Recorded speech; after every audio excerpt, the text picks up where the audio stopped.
Zoning Commission meeting. At this time, I would request that everyone please turn off or mute all cell phones and other electronic devices. Also, I would invite everyone to stand with me for the Pledge of Allegiance. I pledge allegiance to the flag of the United States of America and to the republic for which it stands, one nation, under God, indivisible, with liberty and justice for all. Thank you.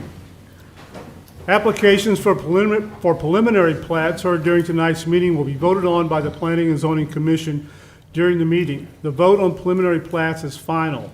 Only a recommendation for denial of a preliminary plat will be heard before the County Council at their Monday, August the 14th, 2023 meeting. The following documents are introduced as a matter of record for this evening's public hearing and regular meetings of the Planning and Zoning Commission. Those documents are the Unified Development Ordinance of St. Charles County, including zoning maps, the year 2030 Master Plan for St. Charles County, which includes the year 2030 Future Land Use Plan map, and the Rules of Order and Procedure for the Planning and Zoning Commission as adopted by Resolution 21-01. I see that we have a quorum. Is a motion to open the meeting? Motion. Is there a second? Second. All in favor, sign aye. Aye. Okay.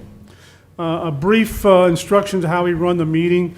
I will read into the record the application. Then we will ask staff for their report. Then we'll ask the applicant to come forward and present the application. Okay. Members of the commission may or may not have questions. Then we'll open a public hearing. Anyone here wishing to speak regarding the application can come forward and speak. We will then close the public hearing, and if any issues come about in the public hearing, we'll ask the applicant to come back and address those issues.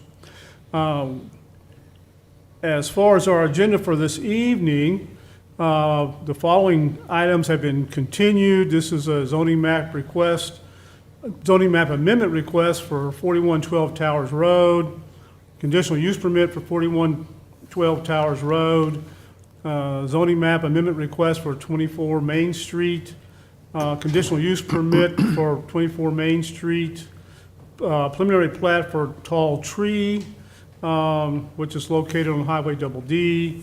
Those items have been continued. So the first item and the only item on our agenda for this evening is a preliminary plat for 5110 Hickorydale Drive. Application number PRE 23-07. Property owners are Jimmy P. Farrell Sr. and Betty M. Farrell Revocable Living Trust. The engineer is Lewis Batty Incorporated. Proposed lots are 2. Subject parcel consists of 1 acre. The location is 100 feet west of Labonte Drive on the south side of Hickorydale Drive, located in Council District 7. Staff. You may remember a few months ago where you reviewed splitting one lot into 2, and that was actually across the street from the property we're talking about tonight. Can you hear me okay? Yeah. Okay, Thank you. Tonight's consideration is in the same subdivision. It's an addition to Hickorydale subdivision. It was platted in 1952. That predates zoning, that predates county subdivision regulations. So the subdivision doesn't necessarily meet all of today's standards. For instance, there's no stormwater detention. But tonight's consideration is to split one parcel that's 200 feet wide into 2 parcels that are 100 feet wide each. The zoning is R1E, single family residential district. The minimum lot width in that district is 70 feet, but they're proposing 100 feet for each lot. There's an existing house on 1 lot, so essentially this would create 1 additional lot for where 1 house could be built. The lay of the land is such that the stormwater is going to run towards the southeast, and it's actually running towards a detention basin in the neighboring subdivision. So there's no intervening houses really between the 2, even though there's not stormwater detention within this subdivision. County staff advises that the plat meets all the technical requirements of Chapter 410 of the County Code, which is the subdivision regulations. Any questions for staff? Hearing none, we'll ask the applicant to come forward.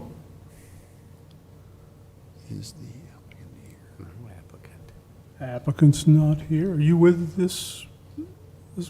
Okay. Well, we will proceed with the public hearing for PRE 23-07. Anyone wishing to speak?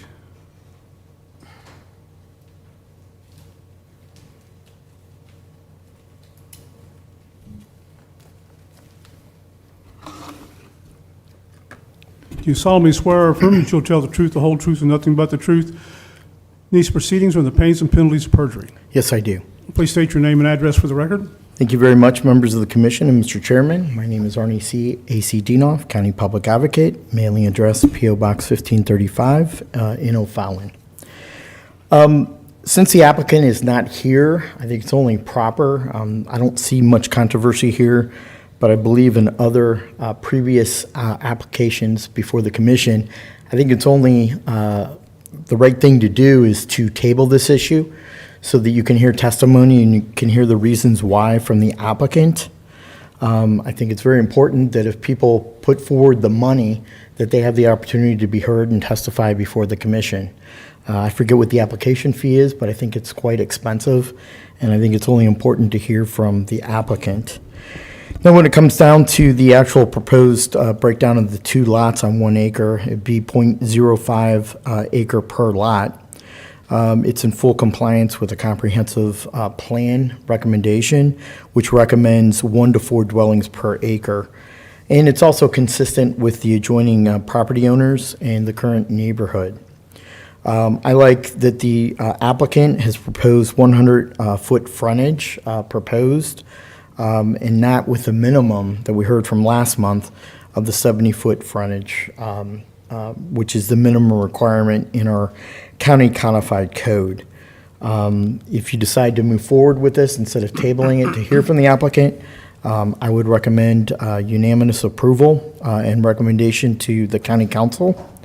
And once again, I just want to make an editorial comment. It's great to be back at home in the council chambers rather than at the family arena.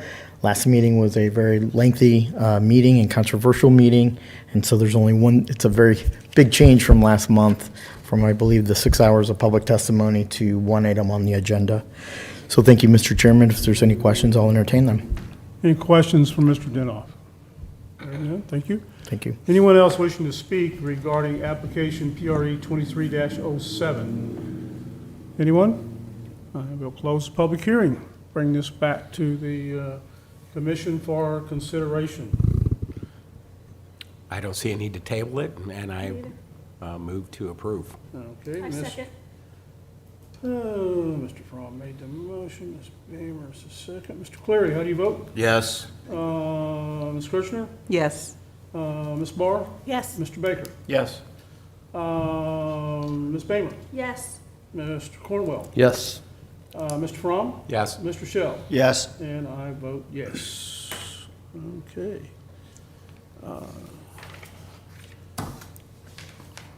Next item on our agenda is the approval of the June 17th, 2023 Planning and Zoning meeting minutes. May Yeah, 5th, May May and 2nd. June. Got May and June. Yeah, well, we'll get to that. It's going to be May 1st. Didn't I say May 1st? 17th. You said June June. 17th, but that's okay. Oh, May 17th. Well, I'm, all right. you know. We're May with 17th. you. We're on your side.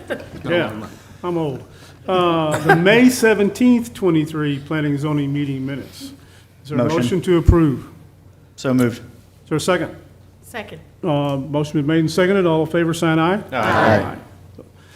Next is the June 21st, 23 Planning and Zoning Commission meeting minutes. Is there a motion to approve those minutes? Motion. Is there a second? Second.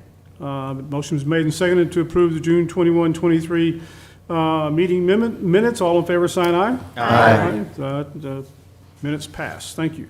Planning and Zoning Division updates.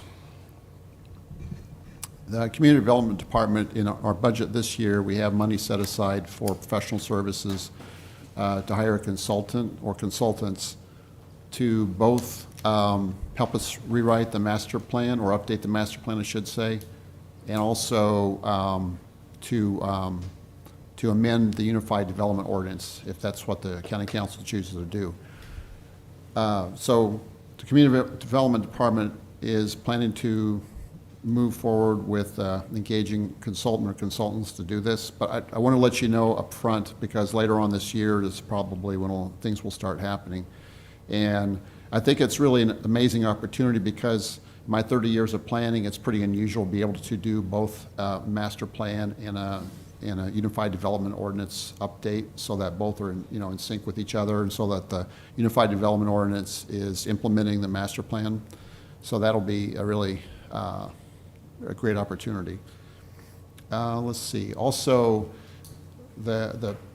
just so you'll know what's happened with the tall tree application. And again, thank you all for attending that late night session at the June Planning and Zoning Commission meeting. That was a crazy long meeting. Yeah, but Jennifer wasn't there. But the applications, actually, we were able to move forward with the applications. At the time, we didn't think we would have enough time to get everything ready, but we made it work. We got everything done, and we had everything on for the July 10th County Council agenda. So they were introduced at that meeting. That was also held at the Family Arena as well.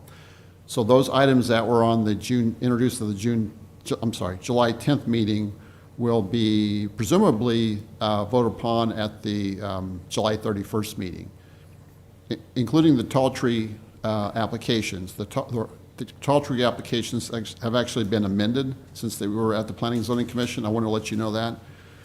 After the Planning and Zoning consideration, the applicants took the input to heart, I'll say, and they removed 57 acres next to Bromelsick Park from their development proposal. So they dropped that portion. Their development is now smaller than it was before. Additionally, they changed the conditional use permit such that there's no conditional use permit being requested south of Darden Creek. They've also reduced the number of lots that are narrower, and they also no longer are asking for any lots less than 7,000 square feet. So they amended their application in that way.